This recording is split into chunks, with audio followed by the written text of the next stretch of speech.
اس پہ ایک جو روایتاً یہ عرض کر رہا ہوں کہ اس بات کو اگر اس سے بھی جوڑ کے دیکھیں کہ امام نے اپنی زندگی میں جو سنت خدا جس کو کہ اللہ نے حکم دیا اس کو اپنی زندگی میں کیسے قائم کیا کہ اللہ تعالیٰ کہتے ہیں کہ مجھے اپنی عبادت کے بعد جو سب سے اچھا عمل لگتا ہے کسی شخص کا وہ ہے لوگوں کو کھانا کھلانا، اور امام حسن کا جو دسترخوان ہے وہ تاریخ میں سب سے بڑا ہے۔ ہم نے دسترخوان تو بہت بچھاتے ہیں لیکن امام کا دسترخوان جو ہے، بلال بھائی ہم نے یہاں دسترخوان امام حسن کراچی میں شروع کیا جی تو بعض دوستوں سے ہم نے یہی جواب دیا کہ کیونکہ مدینے کی تاریخ میں دسترخوان امام حسن تاریخ کا حصہ ہے۔ بے شک۔ اور کون سا دور تھا؟ مولا علی کی امامت کا اور خلافت کا دور تھا، اور آپ اس دور میں دسترخوان لگائے ہوئے ہیں مسافروں کے لیے، غریبوں کے لیے، ناداروں کے لیے۔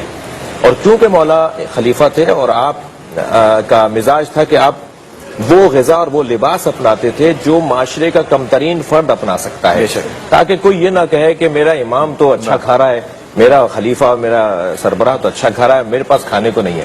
ایک شخص نے دیکھا مولا علی کو کہ آپ جو کی روٹی کھا رہے ہیں، سوکھی روٹی بھگو بھگو کے کھا رہے ہیں۔ اس نے جب مدینے میں قدم رکھا تو اس نے پوچھا کہ مجھے کھانے کی ضرورت ہے، کوئی یہاں ہے؟ کریم کا دروازہ، کیونکہ امام حسن کے القاب میں ایک لقب کریم اہل بیت بھی ہے، بے شک، اہل بیت کا کریم۔ تو سب نے ایک ہی دروازے کا پتہ بتایا، وہاں جا کے دیکھا تو دسترخوان لگا ہوا ہے، لوگ کھانا کھا رہے ہیں۔ تو اس نے کیا کیا کہ ایک لقمہ تو خود کھاتا تھا اور ایک بچا کے رکھ لیتا تھا۔ تو امام حسن نے اس منظر کو دیکھا تو آپ نے سوال کیا کہ تم یہ کیا کر رہے ہو؟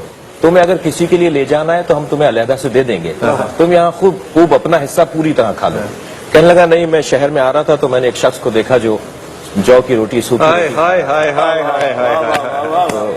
امام حسن نے فرمایا وہ میرے بابا، تم ان کے لیے لے بھی جاؤ گے تو وہ نہیں کھائیں گے، اس لیے کہ وہ غریب ترین فرد کی طرح رہنا چاہتے ہیں۔ ایک وقفے پہ جانا، لیکن ایک جملے کو کہتا ہوا جاؤں کہ جب امام علی کرم اللہ سے پوچھا گیا کہ امام اللہ نے اتنا رزق، اتنی وسعت دی ہے آپ کو، تو آپ کا بیٹا جو ہے وہ تو سارے شہر کو کھلاتا ہے، تو آپ جو کی روٹی پانی میں ڈبو کے کیوں کھاتے ہیں؟ بس سادہ سا جواب تھا، میں نے رسول کو ایسے ہی کرتے ہوئے دیکھا۔